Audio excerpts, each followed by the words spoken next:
Ahmad,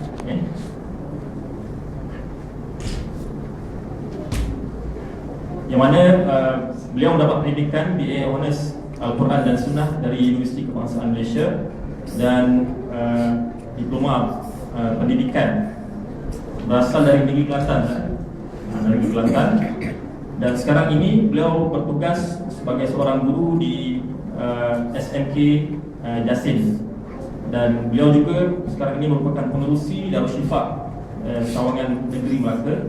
InsyaAllah kalau ada nak tanya tentang perubatan Islam pun boleh terus pada Ustaz. Jadi tanpa membuang masa, saya menyebut Ustaz Faisal bin Syekh Muhammad untuk menyampaikan kuliah beliau atau ceramah beliau yang bertajuk Fattabi'uni, iaitu ikutilah aku. Dengan segala hormatnya dipersilakan.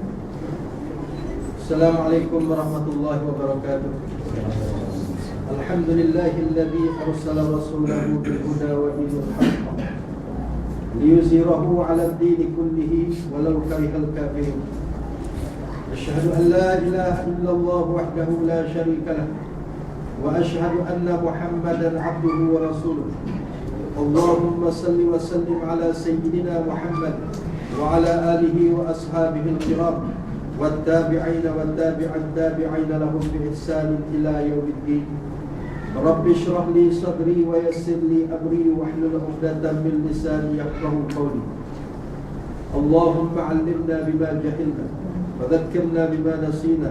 رب يسر ولا تعسر رب يسر ولا تعسر ya karim.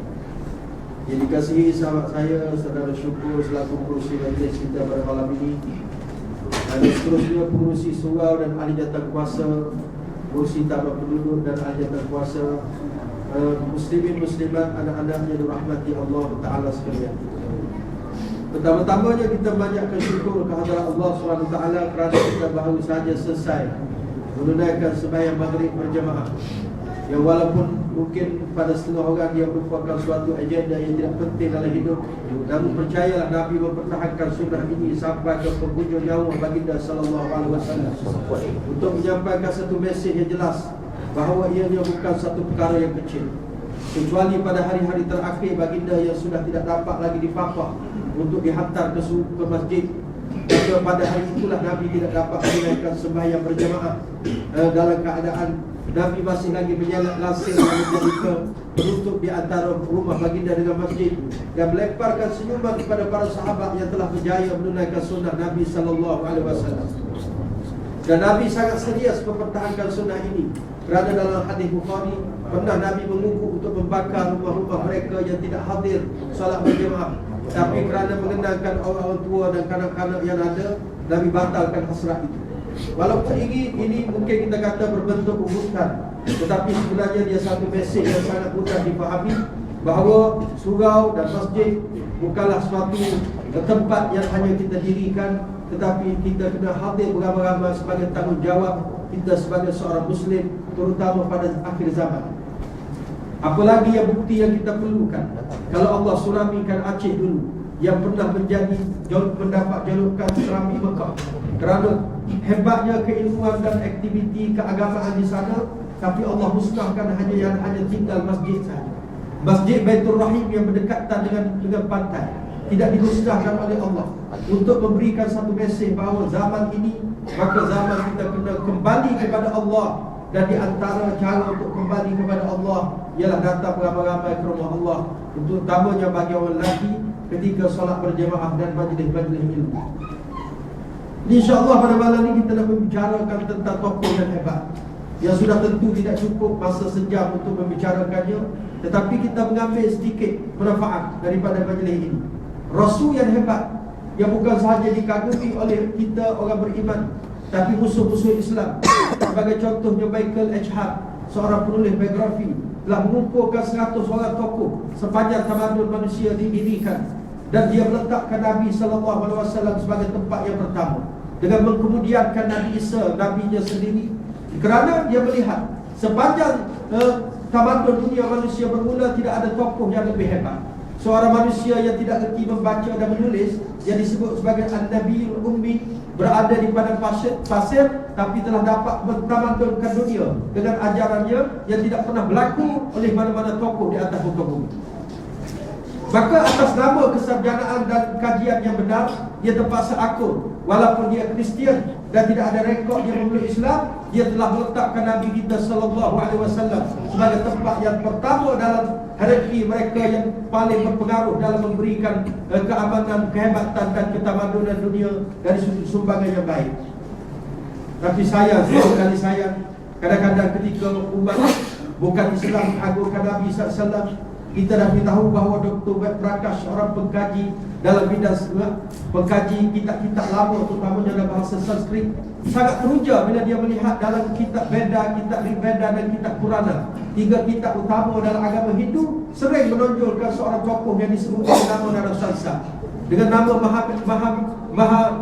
Mahama dan juga nama-nama lain. Setelah dikaji, dia melihat bahawa Narasansa atau Mahama itu bukanlah tokoh pada zaman itu, tapi pemimpin pada zaman akan datang. Setelah kajian dia dibuat, dengan secara ringkas saya sebut Narasansa kalau di bahasa Melayu maknanya yang terpuji, bahasa Arabnya Muhammad. Ibu Narasansa namanya Sumati dalam bahasa Melayu yang baik atau bahasa Arabnya Aminah. Bapa Narasansa ialah Bismiyas, dalam bahasa Arabnya adalah bahasa Melayu hamba Tuhan, bahasa Arab Abdullah. Narasansa diberikan 4 kalungan bunga. Dalam tradisi agama Hindu, kalungan bunga melambangkan persahabatan yang sejati. Narasansa, kata Dr. Wet Prakash, tanpa dipengaruhi oleh mana-mana sarjana Islam, mengatakan bahawa 4 kalungan bunga ialah 4 sahabat Muhammad, iaitu Abu Bakar, Umar, Uthman radhiyallahu anhum dan Sayyidina Ali yang menjadi khulafa ar-rasyidin. Narasansa juga telah diberikan 10,000 ekor lembu. Dalam tradisi agama Hindu dan belah-belah orang belah India Pakistan, lembu adalah merupakan binatang yang paling berjasa. Sebab itu mereka angkat lembu menjadi Tuhan. Kita orang Melayu tak, lembu paling bodoh, binatang paling bodoh. Sampai kita berbodoh macam lembu. Kan Ustaz Azhar kata bodoh, lebih bodoh daripada lembu-lembu yang paling bodoh dalam pertandingan lembu-lembu bodoh sedunia. Dan cerita kita. Tapi mereka kerana lembu berjasa, lembu ni satu penghormatan bagi mereka. Dia kata 10,000 Narasansa yang diberikan itu ialah 10,000 sahabat Narasansa. Lalu setelah dia kaji biografi dan sejarah Nabi SAW, 10,000 itu jumlah bilangan sahabat yang telah membuka kota Mekah. Narasansa ada di padang pasir, dan Narasansa menaiki unta merah, sesuatu yang jarang di India. Bahkan India walaupun ada unta, tapi tidak ada unta merah. Maka akhirnya Dr. Wet Prakash merumuskan Muhammad itu adalah nama lain bagi Muhammad. Dan juga disebut dalam kitab Buddha. Setelah Wet Prakash mengkaji tentang kitab Buddha, juga Nabi Muhammad disebut dengan nama sebagai yang disebut oleh Buddha sebelum dia wafat. Dia kata, akulah bukan Maitreya yang terakhir. Maitreya dengan makna utusan Tuhan. Akan ada Maitreya yang terakhir, lalu disebut ciri-cirinya adalah seperti Nabi SAW. Tuan-tuan boleh baca buku yang ditulis oleh Dr. Daniel Zainal Abidin. Dan kalau tuan-tuan mahu rajin lagi, boleh pergi ke toko-toko buku besar, tengok apa yang ditulis oleh Dr. Wet Prakash dalam bahasa Inggeris. Muhammad dalam Vedas, Muhammad dalam agama Buddha, dalam Kristian, semuanya ada. Dan Dr. Wet Prakash walaupun dia tidak memeluk Islam pun, tapi dia terpaksa akur bahawa Nabi SAW yang disebut itu bukan Nabi orang Kristian, bukan Nabi orang Yahudi, tapi Nabi orang Islam, Muhammad SAW. Kenapa penting Nabi disebut oleh seluruh para Rasul? Kita percaya mungkin di India dulu memang ada Nabi. Sebab Nabi ni ramai tuan-tuan, 124,000 Nabi, 315 orang Rasul.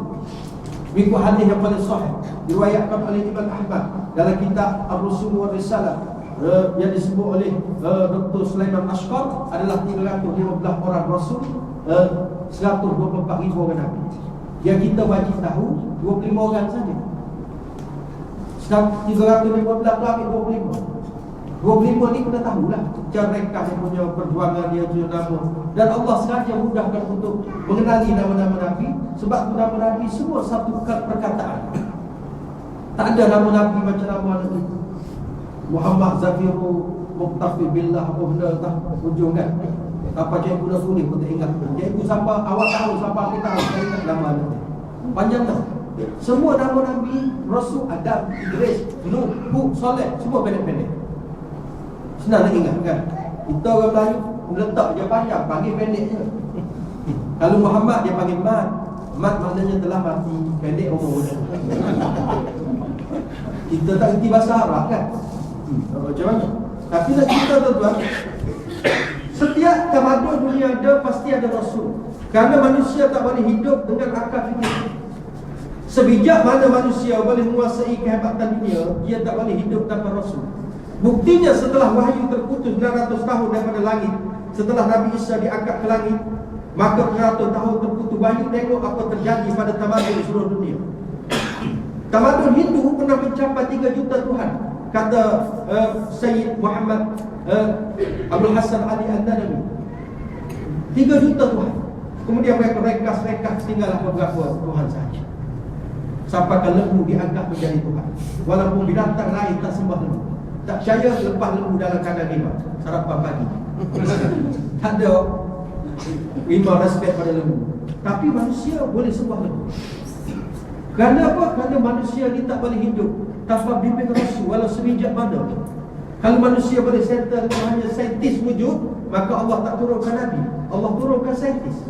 Kalau manusia boleh settlekan hidup di dunia ini dengan pakar motivasi, tak perlu turun Nabi, turun pakar motivasi. Tapi diturunkan Rasul untuk membimbing. Rasul bukan saintis, Rasul bukan pakar motivasi, Rasul bukan ahli seni bina tamadun. Tapi Rasul adalah sebagai memberikan kabar gembira kepada manusia dan kabar ancaman, membawa ajaran Tuhan. Sebab tu ajaran Rasul dia tak cerita pasal buat bangunan.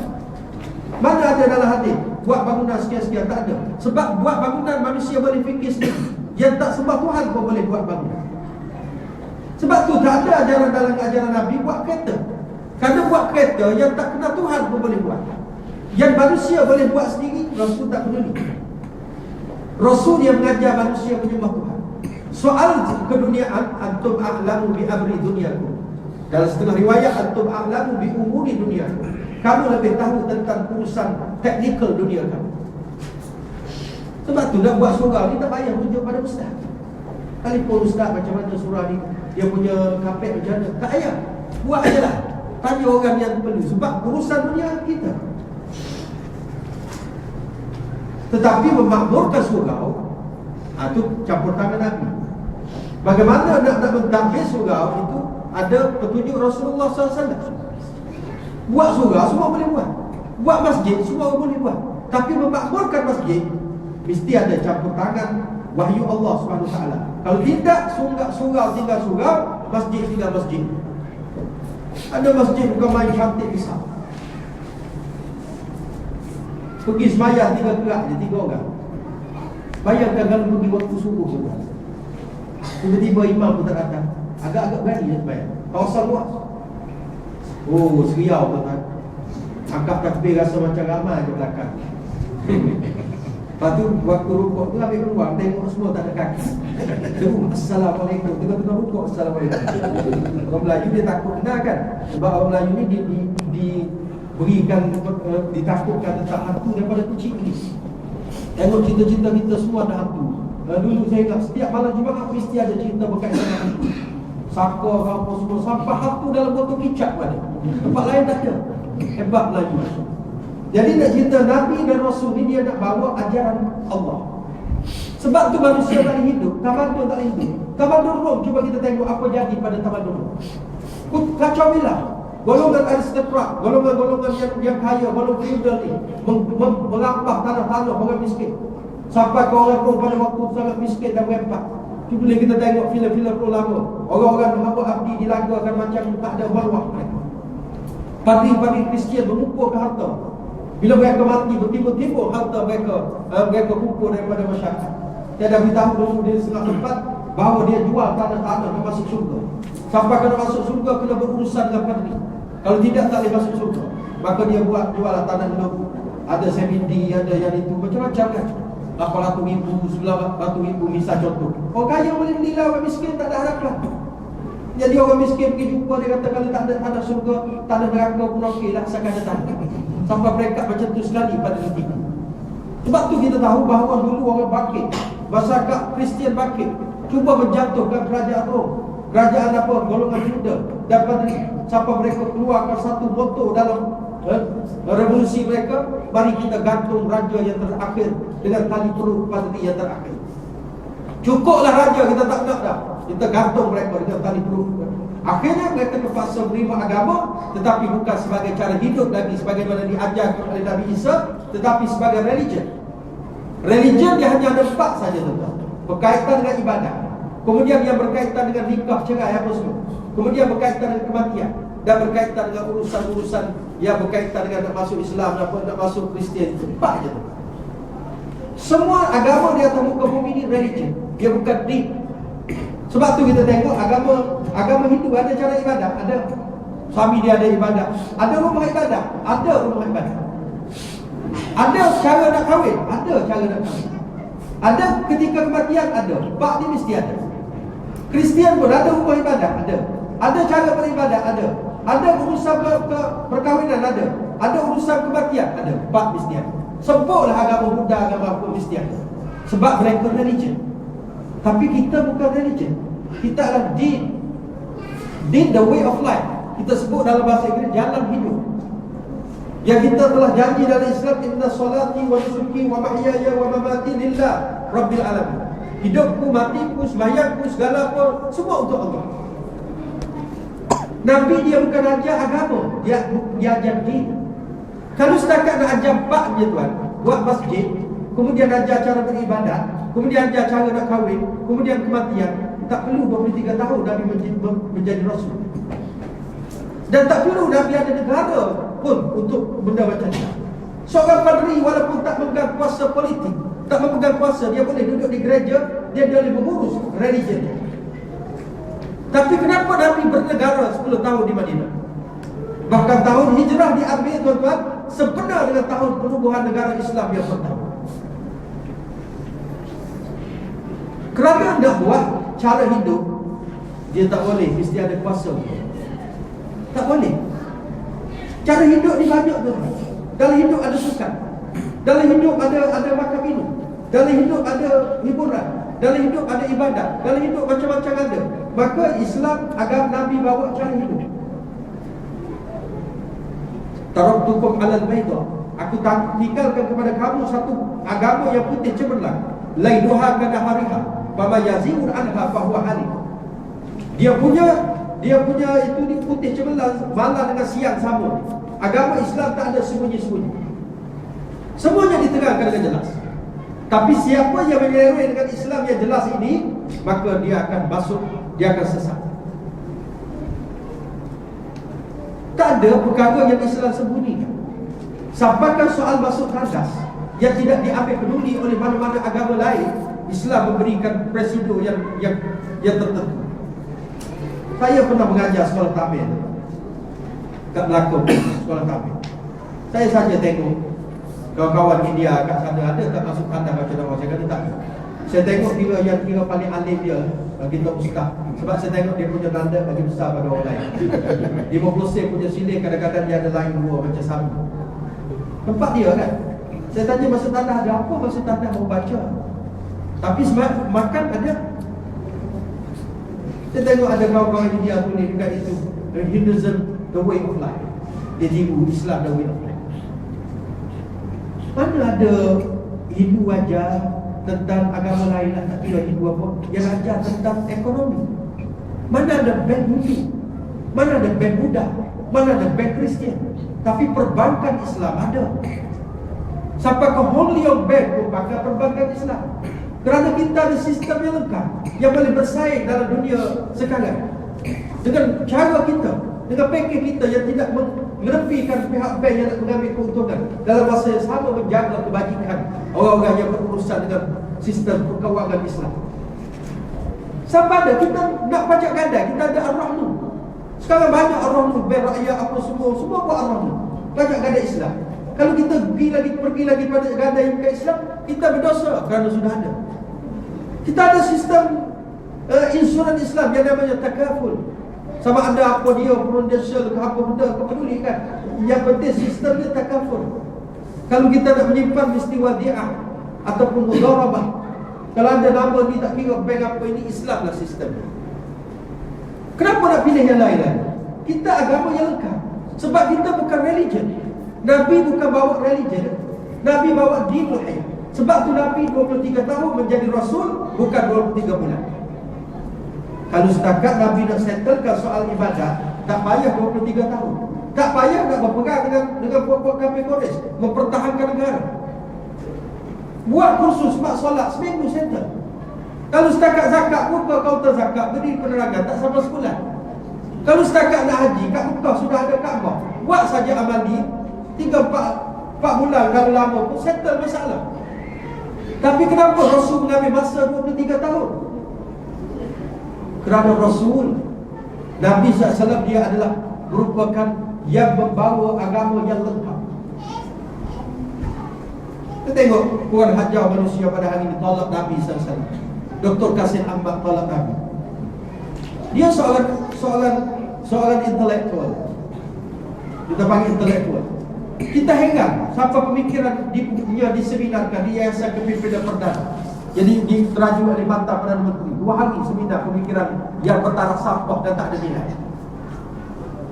Logik macam ni tuan-tuan. Kalau seorang yang tidak terlibat dalam contohnya dalam kejuruteraan elektrik, tapi dia tak pernah BA, Master, PhD, dia tak mengaji secara formal kejuruteraan elektrik, kemudian dia pun buat satu buku, kemudian menolak semua kajian-kajian dalam bidang kejuruteraan elektrik semenjak dia ilmu ini berkembang sampai sekarang.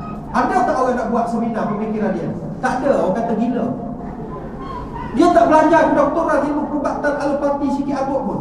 Tiba-tiba dia tolak seluruh kajian seawal daripada kajian Ibn Sina sampai ke kajian moden, langsung dipaku sampahkan. Lalu pemikirannya diseminarkan sampai 2-3 hari. Tak ada orang gila nak buat macam tu. Tapi punya kita hina agama kita. Orang yang tolak Nabi SAW, pemikiran yang diangkat dan diseminarkan, disokong dengan pensyarah-pensyarah universiti. Ada beberapa orang yang selalu kita tengok dalam TV keluar mengulas isu-isu tertentu. Di antara mereka yang menyokong pemikiran sampah dan pemikiran murtad Qasim Ahmad ini dalam seminar selama 2 hari. Tanpa dijemput pun seorang pun daripada orang agama untuk membalas balik hujah-hujah Qasim Ahmad. Qasim Ahmad ni bukan baru tuan. Dah 1986 lagi dia tolak hadis. Ada NGO pergi jumpa dia tetap. Dia tak nak debat dia, tapi dia tetap pertahankan hujah. Hadis dia kata tetap pembohongan, tak ada kaitan dengan Nabi. Sembahyang yang ada sekarang pun tak betul. Dan dia rela masuk neraka daripada dia keluar daripada ajaran. Kau buat macam mana lagi tuan-tuan? Dia bukan boleh berdebat. UKM dah pernah cuba buat berdebat dengan dia. Apin pernah cuba buat berdebat dengan dia. Semua dia tipu. Dia beri syarat sebelum berdebat, tuan-tuan, jangan waktu saya menyampaikan hujah, jangan seorang pun mencelah. Dia pun sampai ke hujah dia. Bila habis hujah dia, kita tengok orang nak sampai hujah dia, oh saya terpaksa balik kapal terbang kena tunggu. Belah itu. Terkebir-kebir je kalau tengok. Dia bukan nak dengar hujah orang. Ustaz ni mumpat ke Qasim Ahmad ni apa ni? Mana boleh ceramah mumpat? Siapa kata tak boleh? Ada mumpat yang dibenarkan dalam Islam dah? Tengok buka kitab Imam Al-Ghazali, buka kitab Riyadhus Salihin, Imam Nawawi. Lebih hebat ilmu pada kita menggariskan ada 7 ke 8 mumpat yang dibenarkan. Di antaranya mumpat di mahkamah. Mumpat di mahkamah. Seorang isteri kena pukul ke suami dia sampai lepas-lepas semua pergi jumpa hakim. Hakim kata kenapa dia lepas-lepas? Kena pukul. Kena pukul ke siapa? Tak boleh beritahu tu hakim, mumpat nanti. Dah balik dah kau. Beritahulah yang pukulnya suami. Nama apa suami? Beritahu nama suami. Sebab apa dia pukul? Dia kaki judi, kaki arak, apa segala. Boleh beritahu. Kemudian kita beritahu orang yang jahat, supaya orang jangan terikut dengan kejahatan dia. Pukulan yang kalau tidak diberitahu kejahatan dia, orang lain terpengaruh, maka kita boleh beritahu. Contohnya kita duduk kat taman ni, ada seorang kat taman ni suka kelentong orang apa semua kan. Tiba-tiba orang tu baru datang duduk sini. Dia pun pergi bantu buat tolong angkat barang segala apa semua. Dia nak jadikan mangsa dia ni. Kita pun beritahu, kata bang, minta maaf saya nak cakap, dia tolong angkat barang apa semua tadi tu. Dia adalah merupakan orang yang suka kelentong tipu orang. Saya ni adalah masanya yang ke-78. Mungkin abang akan jadi masa yang ke-79. Boleh kita beritahu walaupun mufat, kerana nak menyelamatkan orang. Orang datang nak bina seorang negara sebelah rumah kita, dia pun minta pendapat kita macam mana gadis ni. Kita beritahu yang betul. Kita kata gadis ni saya tengok okey yang lain, tapi dia biasa balik pukul 2 pagi. Dia balik 2 pagi, dia kerja simalan. Tak ada, dia tak kerja simalan, tapi sentiasa ada kereta datang hantar. Kita beritahu yang betul. Tapi jangan kita tambah. Mungkin dia kerja GRO ataupun pelacur. Sedangkan kita tak tahu pekerja dia tu kan. Pada pandai pula. Makna boleh beritahu. Kasih amat sesat 86, tolak hadis secara total, kulli, menyeluruh. Ulama ittifaq, tak ada seorang pun bantah. Murtad, na'udzubillah. Tapi pemikirannya boleh diseminarkan. Dia tidak kena tindakan apa-apa. Ayah PEN pengikut 3,000. Sekolah sampai darjah 2 aja. Sebab tu orang bunuh dia sampai ke langit. Tak turun-turun sama sekali. Double standard Hasan Ahmad kerana dia pensyarah, ada PhD. Walaupun PhD dia tak ada kaitan langsung dengan bidang hadis. Dia kaji tentang hanjebat. Dia anggap hanjebat sebagai hero, bukan hang tua. Kita pun tak ada hal benda-benda macam ni dunia punya pasal kan. Buatlah kajian ni sejarah je, bukan ada hadis pun. Bahkan orang pun petikan sama ada Melaka ni, hang tua hanjebat tu orang Melayu, kau orang Cina. Sebab hang mana ada kat Melaka nama hang? Hang semua kat Kedah. Hang anak siapa, hang nak pergi mana, hang dah makan belum, kan semua kat Kedah Melaka. Yang Melaka mana ada hang? Yang ada Han Lipo tu Cina. Yang dia ada setengah pekaji kata Han Tua, Han Jifat, Han Likiu. Kan nama kecinaan tu. Masjid-masjid di Melaka ni mana ada masjid ala Arab punya? Semua ala Cina. Itu kajian, buatlah kajian, tak ada hadis pun. Buat kajian betul, tidak tak sangat dengan Han Tua, Han Jifat. Tapi kau bukan kaji bidang hadis. Kalau kau tolak hadis, apa lagi tinggal? Quran. Okey, nak pakai Quran, dia kata nak pakai Quran. Macam mana nak pakai Quran kalau tak ada hadis? Sedangkan Quran kata aqimus salat, dirikan sembahyang. Macam mana nak sembahyang? Quran tak perinci kan. Berapa kali nak rukuk? Warka'u wasjudu. Rukuklah kamu, sujudlah kamu. Berapa nak rukuk? Berapa nak sujud? Bukan kerja Quran. Saya tahu kalau Quran nak terangkan semua secara detail, Quran yang ada menjadi tebal daripada yang ada sekarang. Dan kita tak akan kata-kata, dan kita tak akan dapatkan melekah bulan Ramadan. Dan ada setengah surah akan bagikan melekah. Tak dapat, tak ada harapan. Sebab tebal. Lebih buat macam tu jadi Quran tebal. Tu pun kata bulan Ramadan, mai ta'ci dia, mai pasing-pasing dia. Kau ambil surah ni, kau baca. Lepas tu dia pun pukul lagi terakhir. Dan kita tuan-tuan, Quran ni kita benda yang mujmal, benda yang umum. Keluarkanlah zakat. Khudh min amwalihim shadaqatan tutahhiruhum wa tuzakkihim biha. Ambil harta mereka sebagai pembersih dan sebagai nak membersihkan jiwa. Tapi nak ambil harta, apa yang nak diambil? Berapa yang nak diambil? Berapa persen, berapa ekor lembu? Semuanya dihuraikan oleh hadis. Kalau tolak hadis, tak boleh nak buat agama ini. Inna salata kanat 'alal mu'minina kitaban mawquta. Sembahyang bagi orang beriman dalam waktu tertentu. Pukul berapa sembahyang tak kita hadis. Nabi yang bacapkan bayang kayu, kemudian tengok bayang macam ni apa semua, terbit matahari apa semua, jatuh matahari di waktu maghrib. Akhirnya ahli falak astronomi boleh buat berdasarkan kajian mereka pada matahari, pada falak dan sebagainya. Bukan Quran yang kita tuan-tuan. Quran kata baldatun tayyibatun wa rabbun ghafur, negara yang berkebajikan dan keampunan Tuhan. Tuhan tak cerita dengan terperinci bagaimana nak membentuk negara yang berkebajikan itu. Tapi siapa yang itu tu? Nabi SAW dan Khulafa Ar-Rasyidin. Sebab tu Nabi kata, ikut sunnah aku dan sunnah Khulafa Ar-Rasyidin. Alaikum bis sunnati wa sunnatil Khulafa Ar-Rasyidin al-Mahdiyyin. Abdu alaihi bin nawajis. Ada dalam kitab dua besar ni, Bukhari Muslim. Naklah kamu berpegang teguh dengan sunnahku dan sunnah Khulafa Ar-Rasyidin. Kenapa disebut Khulafa Ar-Rasyidin? Kenapa tak ambil sahabat Abu Bakar, sahabat lain Bilal bin Rabah apa semua? Sebab Khulafa Ar-Rasyidin lah yang mengikut Nabi dengan sejelas-jelasnya dari sudut aspek semua. Bilal bin Rabah dia tak lengkap, dia tidak jadi pemimpin. Dari aspek kepimpinan Nabi dia tak ada, kita dah lingkup. Tapi Abu Bakar, Umar, Osman, Ali semuanya pemerintah. Khulafa Ar-Rasyidin ada pemimpin-pemimpin yang memerintah. Sebab tu kita panggil Amirul Mukminin. Tengok musim kawin orang tua kampung suruh guru kita. Al-Khalifatul Awal ba'da Rasulullah sallallahu alaihi wasallam, Al-Imam Amirul Mukminin Sayyidina Abu Bakr As-Siddiq. Pemerintah yang pertama setelah Nabi wafat, bukan tuan iman pemerintah. Yang pertama selepas Nabi wafat ialah Datuk Seri Abu Bakar As-Siddiq. Pemerintah kedua siapa? Sebab orang ulama sebut dulu sebab umat Islam tengah dijajah. Dan British memang dia tidak beri kuasa pada orang Islam. Jadi ulama kita nak hidupkan kembali supaya kita tahu Islam ini bukan hanya terkurung dalam masjid dan surau, tapi dia melebar ke seluruh aspek hidup.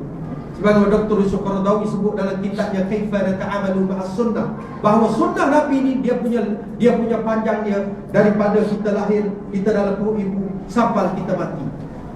Dia punya panjang yang dia bawa kita punya. Kemudian dia punya lebar ufuk, dia merangkumi seluruh aspek hidup kita. Daripada masuk tandas, daripada urusan kelambu dengan isteri kita yang sangat eksklusif sifatnya, tetapi Nabi campur tangan, hadis campur tangan, memberikan tip dan juga presidio yang perlu dipatuhi. Sehingga kalau dalam membentuk negara, dalam ekonomi, dalam rumah tangga, dalam pendidikan, semuanya sunnah melebar dan juga merangkumi aspek hidup. Dan kata Dr. Yusuf Qaradawi, sunnah itu mendalam sifatnya, iaitu dia bukan berbicara soal fizikal sahaja, tapi dia masuk ke dalam hati, ke dalam yang disebut sifat-sifat mahmudah, seperti yang disebut oleh ulama sebagai ilmu tasawuf. Tiba-tiba tolak mentah-mentah, kau bukan bidah hadis, kau tolak. Dia apa benda kasih? Panggil kasih ke? Sarjana kau tak ada nilai kalau kau tolak hadis Nabi SAW. Kita dah beritahu hadis Nabi semuanya bersifat ilmiah. Hadis-hadis yang ada nilai hukum. Ada hadis yang ada sunnah yang tak ada nilai hukum, tak banyak. Yang Nabi buat perkara-perkara biasa dulu. Contohnya Nabi suka makan buah labu. Itu tidak ada nilai hukum. Nak makan buah labu silakan, tak makan tak ada hal. Orang tak akan jadi baik kerana makan buah labu. Kenapa suami akak ni dah selalu ke surau sejak akhir-akhir ni? Sejak saya beli dia buah labu, sarapan labu, makan malam labu, dia pun suka tengok labu-labu. Dan misalnya muka dia pun jadi labu juga. Orang tidak jadi baik dengan buah labu. Nabi suka makan buah labu, kita tak makan tak apa. Tapi kalau kita nak makan kerana suka makan buah labu, kerana ikut Nabi, silakan dapat pahala kerana ikut Nabi. Nabi suka makan kaki kambing bahagian yang depan, yang paling rendah kolesterolnya. Kalau kita tak suka makan kambing, tak ada masalah. Tak menjejaskan agama kita sepanjang hidup. Tapi di sana ada nilai sunnah yang ilmiah, sunnah yang tasyrik, yang ada sifat hukum. Makan dengan kanan sifat hukum, kerana setan makan dengan tangan kiri. Sunnah Nabi jangan dipahas sunnah. Ada orang faham sunnah Nabi sunnah. Sunnah Nabi ada yang wajib. Sunnah makna perjalanan hidup Nabi yang Nabi tempuh dalam seluruh aspek hidup. Daripada Nabi dilatih menjadi Rasul sampai Nabi wafat, Nabi berkeluarga, Nabi apa, semua sunnah. Bukan hanya terbatas pada jantung, pada kayu sugi, pada senteng kain. Bukan. Tapi seluruh aspek hidup Nabi, termasuk Nabi bernegara dan menjadi kerajaan, membentuk kerajaan. 10 tahun Nabi habiskan usia menjadi Rasul dengan menunjukkan contoh bagaimana mentadbir satu komuniti, satu negara. Bahkan negara Nabi disebut sebagai Al-Madinatul Munawwarah, bandar yang bercahaya, yang dicahayakan. Ni tiba-tiba ni ikut Nabi dalam bab kayu sugi, dalam bab jagung. Dia tak betul lah bab sebenarnya. Itu bagus, tapi bukan semua. Saya beritahu, sunnah mesti dipahami betul. Kayu sugi memang betul sunnah Nabi, kerana zaman Nabi tidak ada Colgate, tidak ada berus gigi. Nabi suruh bersugi. Siwak itu maknanya perbuatan menggosok gigi. Zaman Nabi menggunakan kayu arak. Kalau kita nak ikut manual macam Nabi guna kayu arak, silakan. Tapi kalau kita gunakan buah gigi macam biasa, kita tetap mencapai maksud as-siwak yang telah dinyatakan oleh Nabi SAW. Apa masalahnya? Pakaian, tuan-tuan, pakaian bukan sunnah ibadah. Nak pakai jubah silakan, tak nak pakai jubah tak apa. Innallaha la yanzuru ila suwarikum. Allah tidak melihat kepada penampilan luaran kamu. Kamu pakai macam mana, asal kamu bersih, asal kamu aurat, itu bukan subjek penilaian Allah. Wa amwalikum, Allah tak peduli harta kamu. Kamu habiskan seluruh hidup kamu untuk cari harta, tumpukkan harta sampai nak belanja ke Melayu, kamu punya pasal, Allah tak tengok. Tapi Allah tengok qulubikum wa a'malikum, hati-hati kamu dan amalan kamu, aktiviti kamu. Amalan tu aktiviti lah, bukan sembahyang puasa saja, aktiviti. Ya Tuhan tengok aktiviti kamu dan hati kamu. Jangan cakap saya hati baik walaupun macam ni ustaz, walaupun saya pakai ketak apa semua, hati dalam baik tau. Tak ada harapan dah baik. Sebab luar ni dia datang dari dalam. Dalam tu menentang, tunduklah yang luar. Takkanlah kalau pakai gambar palsu, misalnya kan, tiba-tiba cakap hati makcik baik. Ada makcik pakai gambar palsu dah makcik lawan Tuhan. Kenapa makcik tak dipakai tudung? Tudung macam-macam sekarang, macam-macam pesek kan. Dia sini masuk sarung macam tu je, tak payah buat apa-apa, letak aja nak pergi kerja masuk kepala je, lepas tu pergi jalan. Tak ada hal tu. Ada yang letak aksesori agama-agama sini, kemudian buang belakang, bunuh sekutu, tak kira lah. Cantik duduk, masa makcik sampai ketua tak boleh pakai duduk. Dan letakkan duduk, makcik pakai rambut palsu pula. 2 kali dosa makcik. Kasih amat betul lah dia kata rambut bukan aurat. Aurat orang ini ialah bogel. Kalau tidak berbogel itu sudah menutup aurat. Tak semestinya pakai tudung. Bahkan pakai tudung udara bersih tidak masuk, jadi berkuat kepala. Budak-budak jawab dalam internet kalau macam tu tak payah pakai seluar, berkuat juga. Sebab udara bersih tak boleh masuk. Kau telanjang je kasih. Ini dah biadab dengan Nabi tu, tahap cipan. Cipan pula. Tahap yang paling teruk sekali. Itu pengaruh dengan bahasa budak sekolah kan. Tahap cipan, tahap gambang. Dia maknanya paling teruk. Sampai doktor kasih amat nama dia disebut oleh ulama Azhar dalam buku ini. Saya tengok pelajar-pelajar kita yang belajar di sana ambil bidang hadis, belajar subjek golongan yang menolak anti hadis. Nama Qasim Ahmad dari Malaysia disebut. Orang Azhar Mesir pun tahu Qasim Ahmad punya itu. Dia terpengaruh dengan guru dia Dr. Rashad Khalifah yang menulis buku dalam computer speak, yang dia buat kajian tentang kod 19. Kalau dia kod 19 ni lah mukjizat Al-Quran. Dia kata Bismillahirrahmanirrahim itu hurufnya 19. Dia tak tahu dia jahil, bukan bidang agama. Bismillahirrahmanirrahim bukan 19, hurufnya 22. Kerana setiap huruf dia ada sabdu, dia ada sabdu lagi huruf. Bahasa Arab dia nak ringkaskan penulisan, dia letak sabdu. Maknanya Allah itu sebenarnya ejaannya alif lam lam lam, 3 Allah. 3 lam baru boleh Allah. Tapi bagi mereka kan letak sabdu, yang sabdu itulah menyimpan satu lagi lam. Pada ra ada sabdu, satu lagi ra. Pada ra ar-rahim, satu lagi ar-rahim ada ra. Maknanya kalau campur bukan 19, 22. Kira pun tak betul. Tapi ini taksub, sangat taksub. Kasih amat sangat taksub. Tolak semua hadis. Itulah hadis nak pakai Quran macam mana? Quran suruh ikut Nabi. Dalam hadis hari ini tajuk kita qul in kuntum tuhibbunallah fattabi'uni. Katakanlah Muhammad, sekiranya kamu cintakan Allah, ikut Nabi. Kalau tolak Nabi, macam mana nak ikut Nabi? Sedangkan arahan Quran suruh ikut Nabi saja. Yuhibbukumullah, baru kamu dicintai oleh Allah. Ikut Nabi saja. Pakaian Nabi tak beratkan sangat. Tuan-tuan tak pakai jubah, tak pakai apa, silakan. Tidak ada perbezaan orang pakai baju Melayu dengan pakai jubah. Tak nak kata pakai jubah pahala lebih, tak ada. Bau putih lah kalau nak cakap bab agama tak boleh pakai jubah.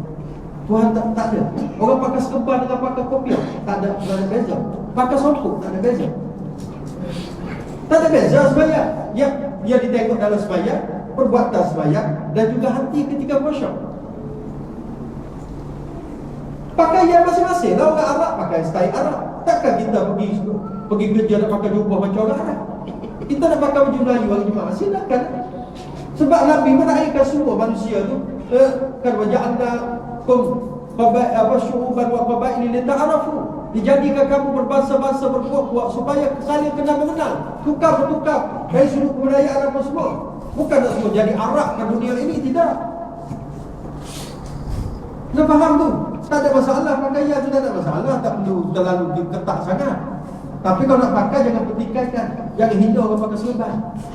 Kerana itu pun pakaian yang pernah dipakai oleh Nabi dan sahabat, malaikat pun pakai serban. Kita tak nak pakai sudahlah, saya pun tak erti pada serban sangat. Jadi saya jaga pakai serban. Tak payah pakai, tak apa, kalau nak pakai silakan. Tapi jangan hina orang pakai.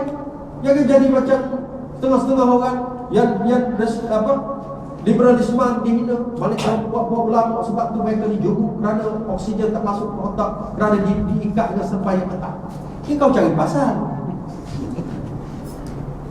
Orang Sing dia tak hina pula.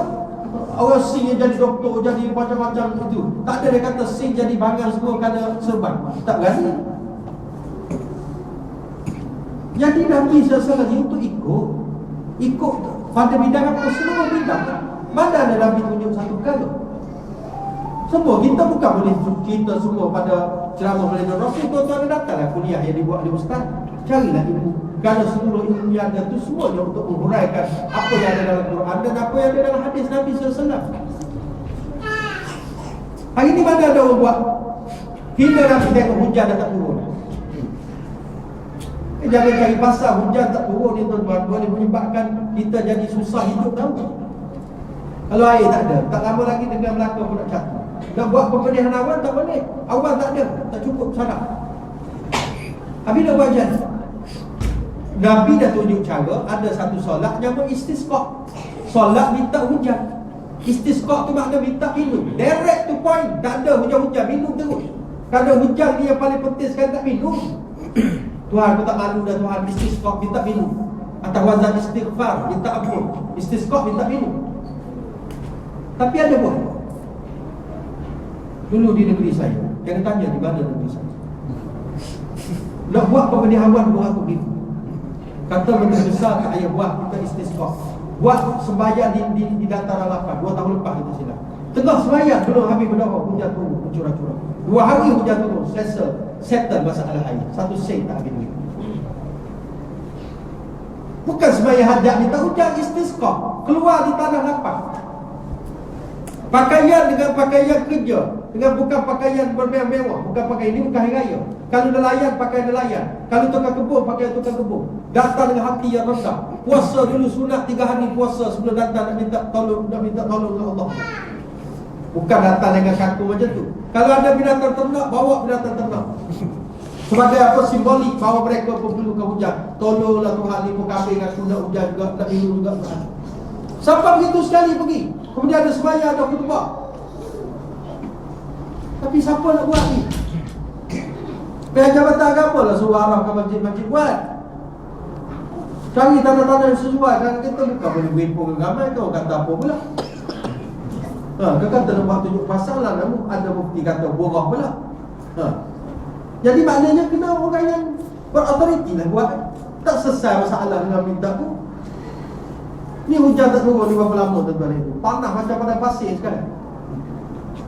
Sebab tu kis gangguan makhluk halus kita harus simpan lagi banyak daripada hari biasa. Sebab panah-panah ni tuan-tuan, jin dia buat daripada api juga. Histeria dulu tak ada histeria. Tengok dekat tangkap sekolah baru ni 50 lebih kena histeria dengan cikgu-cikgu. Sebelum ni mana ada sangat. Sekolah Kak Jasin dulu dia main bertah desa lalu kat kebun kelapa sawit okey je. Tapi musim panah ni kena 2-30 orang histeria.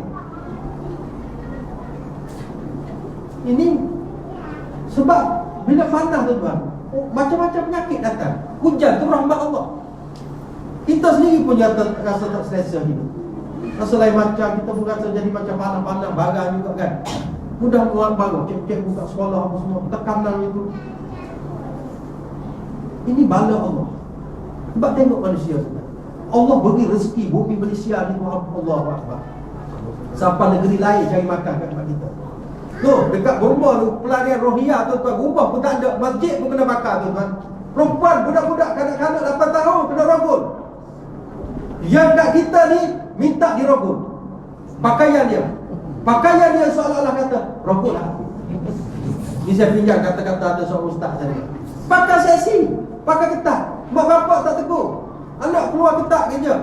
Pergi apa semua, pasal malam apa semua kan. Siapa itu tu? Sedangkan pakai ketak di dalam ada hadis.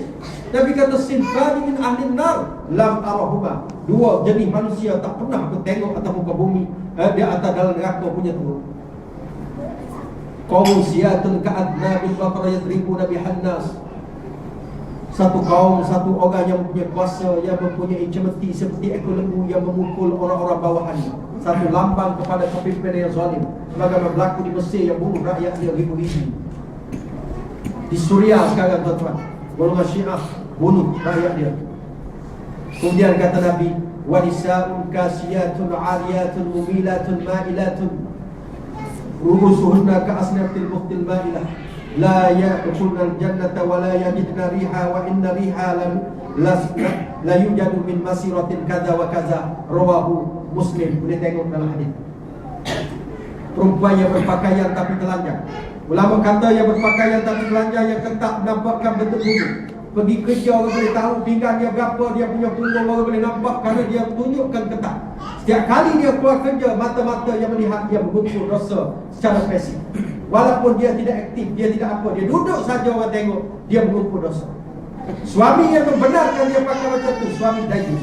Dayus bukan tak masuk syurga, tapi tidak dapat mencium aroma syurga walaupun dapat dihidup 500 tahun perjalanan. Dengar hadis Nabi dulu. Kemudian berpakaian tak cukup kain, kemudian berpakaian dengan fabrik yang nipis sehingga menampakkan bentuk. Dan mereka berjalan dengan gaya yang berbeda. Kepala mereka seperti bombol unta mereka tidak akan masuk ke syurga dan tidak akan mencium bau syurga.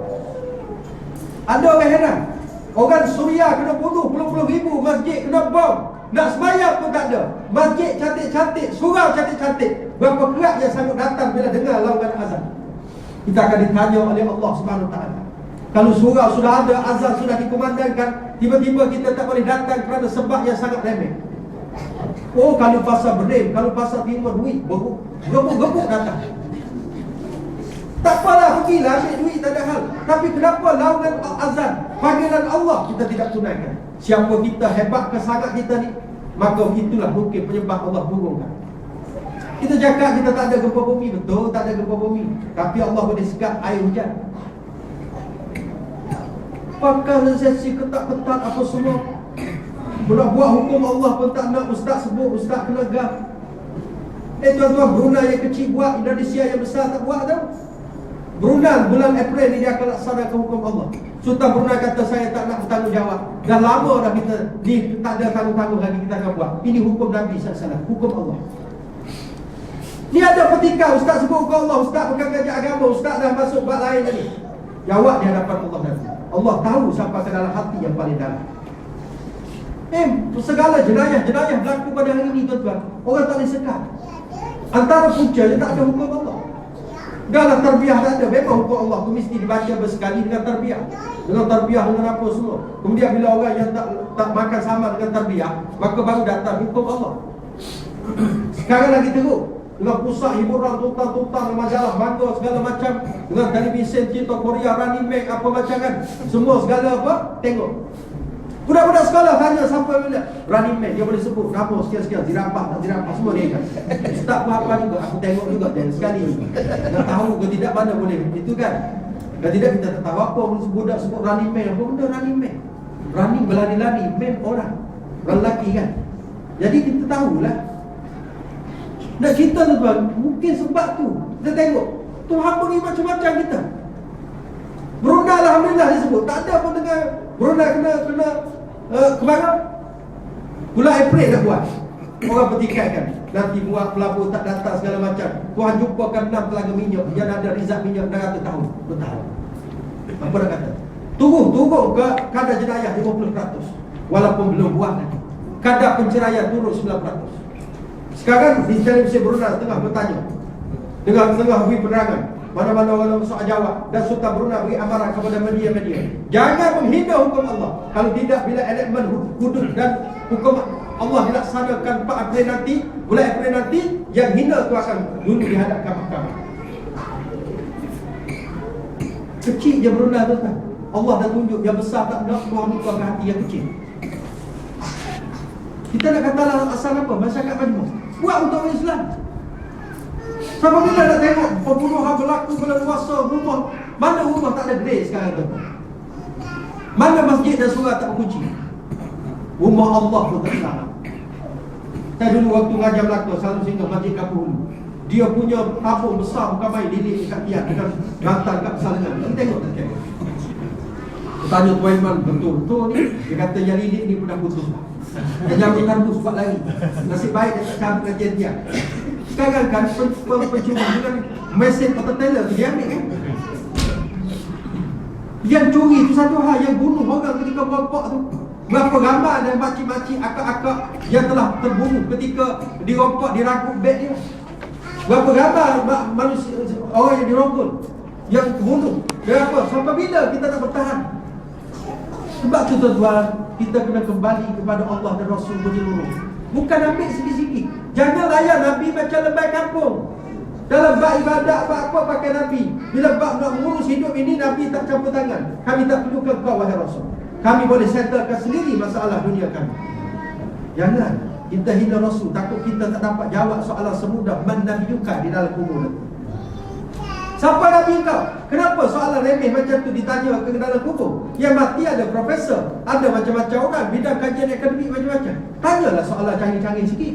Beri kertas kajian 50 helai, huraikan. Soalan bermula dengan huraikan. Tapi semua soalan remeh-temeh. Man rabbuka, man nabiyuka. Budak tadika pun boleh jawab, siapa Tuhan kau, siapa Nabi kau. Kerana yang jawab bukan nilai akademik kita, tapi iman kita. Kalau kita tidak layan Allah, tidak layan Nabi di dunia, jangan harap soalan semudah man nabiyuka kita dapat jawab. Ini apa tu? Kalau di dunia dulu hukum Nabi tak pakai, sekarang Nabi bersabda, wa aimullah law anna Fatimah bint Muhammadin saraqat laqata'tu yadaha. Demi Allah, kalau Fatimah anak aku mencuri, aku sendiri yang akan potong tangan. Kita nak cakap apa lagi? Nak cakap hukum parti politik, tak ada kena-mengena tuan-tuan. Ini hukum Nabi. Habis tu kalau pencuri kita masuk penjara, bukan main besar penjara yang ada. Dulu saya ingat universiti. Dulu saya lalu ingat universiti terbaru kat Melaka. Alhamdulillah boleh masuk anak saya lagi. Lepas makin lalu makin lain macam, makin tinggi dia punya pagar semua. Ini universiti ke apa? Rupanya penjara. Berapa bilion habis tu tak? Untuk siapa tu? Bukan untuk budak-budak, untuk orang yang melakukan kriminal. Beri makan, beri apa? Kalau Islam ni tak sampai peringkat macam tu. Kerak je tangan kamu curi. Itu pun kalau dapat bukti, bukti tetap ada. Sikit saya minta tuan. Dalam Islam tuan-tuan, nak hukum orang cukup ketat dia punya. Orang yang berzina tuan-tuan, berzina, tengok dia sedang melakukan zina, mana nak jumpa? Tapi undang-undang tu sudah menakutkan orang sebenarnya. Kalau Bilal dengan Tuan Imam tengok orang tu berzina, Bilal dengan Imam report, Bilal dengan Imam kena pukul 80 batang. Saya Imam, saya Bilal, kami ni orang baik. Tak cukup syarat, dia mesti 4 orang. Panggil lagi 2 AJK. Kalau ketuk pintu bilik hotel, ketuk pintu setengah jam baru dia buka. Siap pakai lengkap dah semua, ada lentek sekarang. Dengan perempuan, you suami isteri. Tak, kami duduk apa? Kami bincang. Dan kami baru sudah main congkak. Bisa contoh kan? Kita tak boleh nak cas dia zina. Cas keluar ada. Keluar tak ada hukum. Terpulang pada pemerintah nak buat apa hukum. Dia, kalau dia berzina, dia bertobat, dia bertobat, tak beritahu pada, maka Islam tak akan cari orang macam ni. Semua kes yang dilaporkan zaman Nabi kerana iktiraf, mereka sendiri pergi jumpa Nabi mengaku kerana tak kena undang-undang di dunia, dia akan. Bukan tu Tuhan nak cari hukuman sangat, nak menakutkan orang lebihnya. Sebab Tuhan dah janji, nakal min Allah, aku akan mencampakkan kegerunan pada hati-hati penjenayah untuk buat maksiat dan dosa. Tapi bila tak yakin dengan Allah, rasa cerdik daripada Tuhan, buat.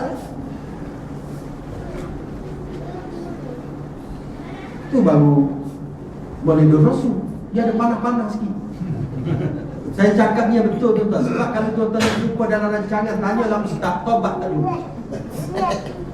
Boleh tanya macam-macam, tapi tak boleh tanya hukum. Tuan-tuan pernah dengar khutbah tentang hukum hudud? Sejak tuan hidup di Melaka, dia ada benar tak? Tak ada. Sebab tu khutbah hari ni tak menarik minat langsung. Kita datang ke masjid, tengok orang dah syahid semua, kepala dah tak ada. Daripada belakang semua tidur.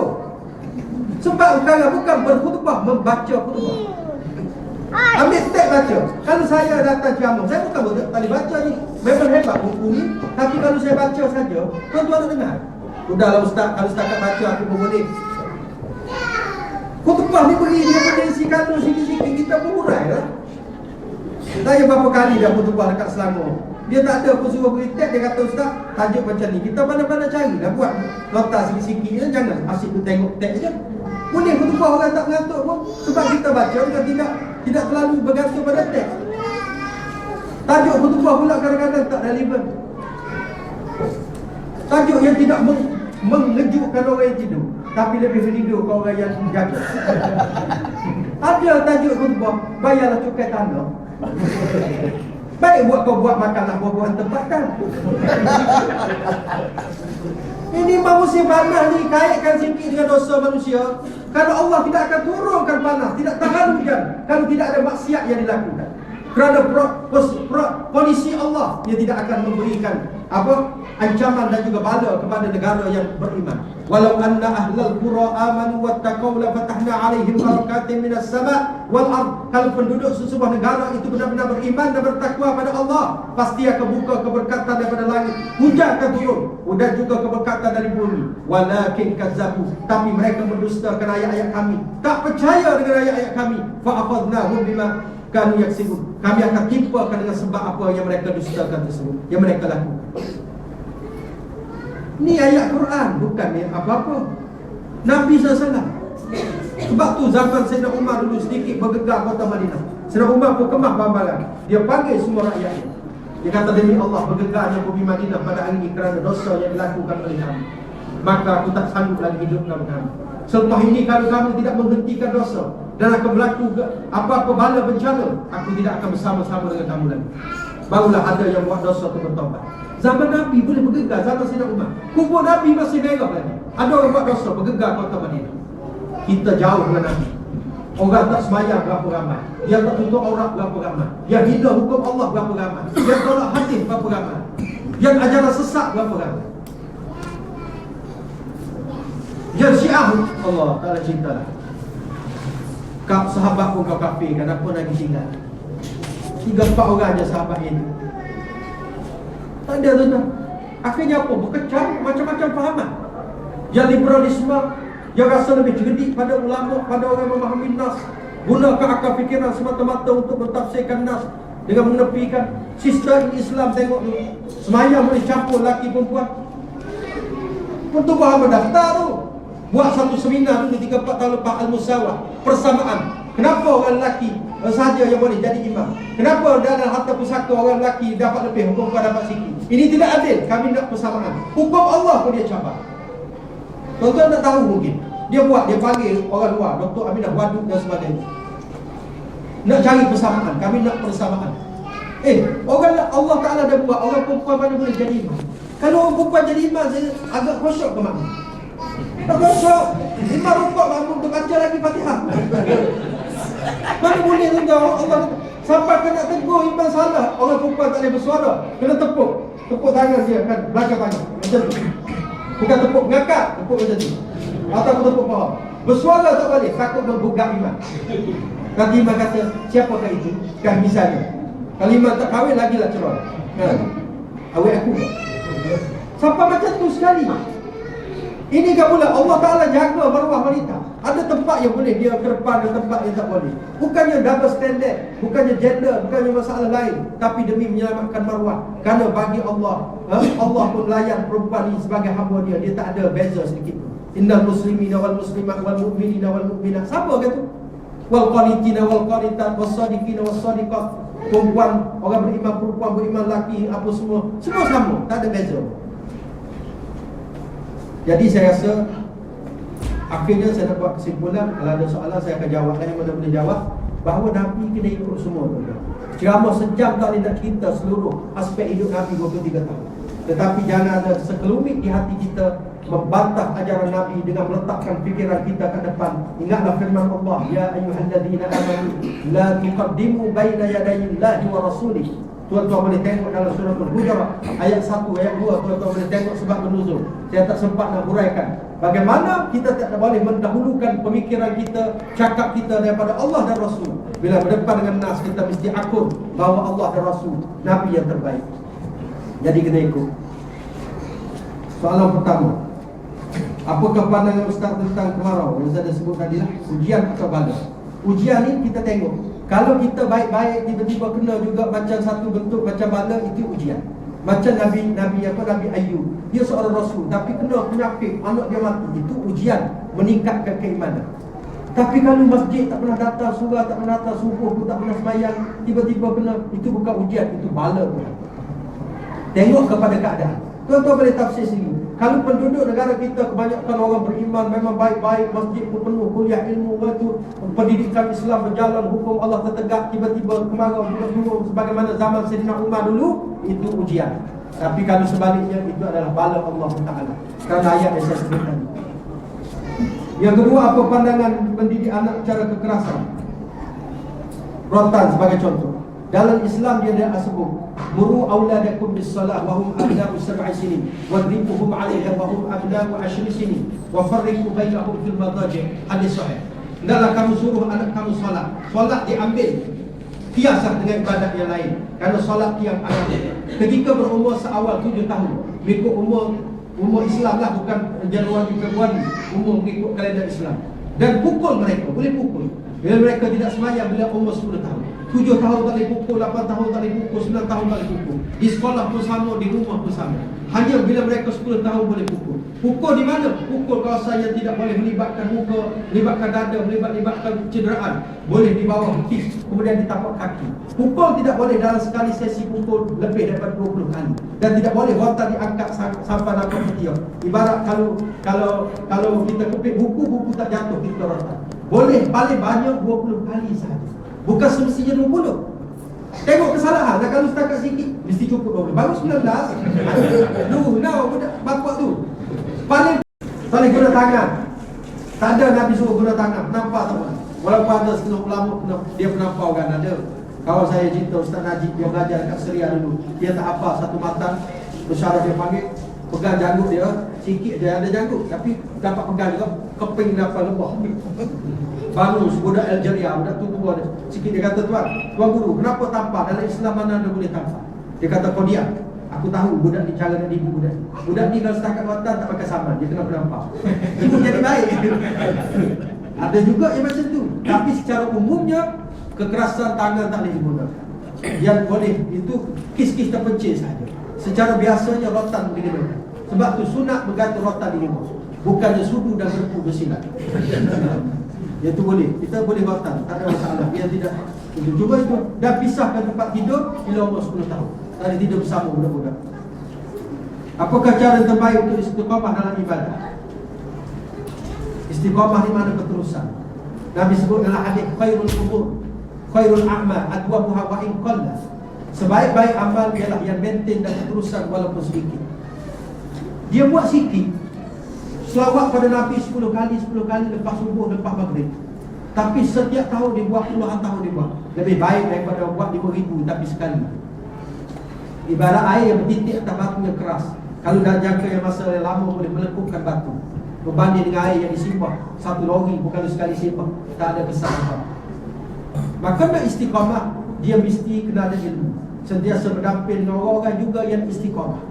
Kita tak mungkin boleh istiqamah kalau kawan kita yang di sekeliling kita tu bukan membantu ke arah istiqamah. Dan kita kena sentiasa mencari ilmu. Kena sedar bahawa kehidupan ini bukan berakhir di sini. Ada satu kehidupan lain lagi di akhirat sana. Kita telah melepasi dua alam, alam roh dan alam rahim perut ibu. Kita berada dalam alam realiti, yakni alam kehidupan. Kita akan berhadapan dengan alam masa depan, iaitu alam barzakh dan alam akhirat. Dua alam yang kita nak tempuh, kebahagiaannya berpunca dari sini. Kalau kita rasa kita boleh tamatkan hidup kita hanya dengan biasa-biasa saja, dengan pergi kerja pada waktu pagi, balik pada waktu petang, kemudian dengan anak-anak tengok TV, tengok apa, pergi pasar malam, pergi Tesco, pergi apa, kemudian ujung bulan buat macam tu lagi, duit ada yang ada sisih untuk bayar gaji, bayar apa, berakhir dengan kematian kita setelah ujung tua. Maka kalau ini putaran hidup kita, tak perlu Nabi diutus oleh Tuhan sampai 124 hidup. Kalau setakat nak cari makan, nak sisihkan duit gaji untuk bayar hutang rumah, untuk apa, kemudian ada rumah selesa, surah pun tak peduli, kuliah ilmu pun tak peduli, bertambahnya ilmu, bertambahnya usia, tidak bertambah ilmu dan amal. Kalau ini kita rasa kehidupannya di sini, silakan buat.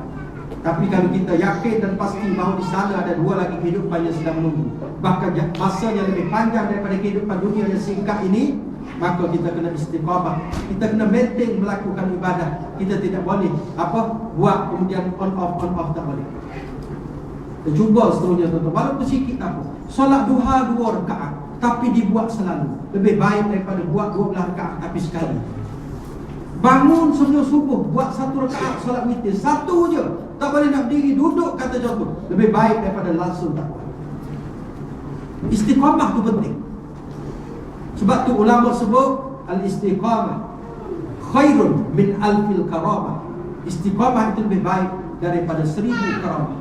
1000 karamah yang hebat-hebat nampak, lebih baik istiqamah lagi. Tidak ada kemuliaan daripada seorang manusia melainkan dia maintain dalam kehidupan, meneruskan kebaikannya sampai ke penghujung nyawa, sehinggalah kalimah terakhir keluar, la ilaha illallah.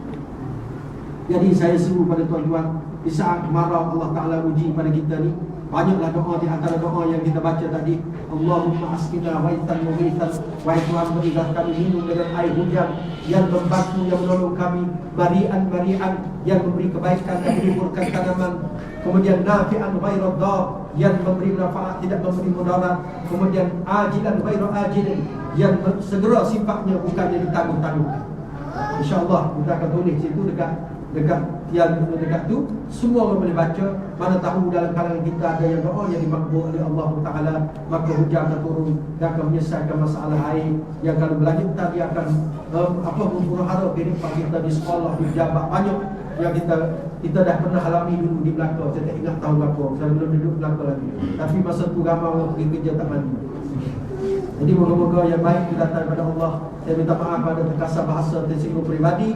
Saya datang bukan untuk kondem tuan-tuan, saya hanya menyampaikan kebenaran yang baik kita datang daripada Allah, yang tidak baik kelemahan diri sendiri. Dan serah kembali pada fungsi. Assalamualaikum warahmatullahi wabarakatuh.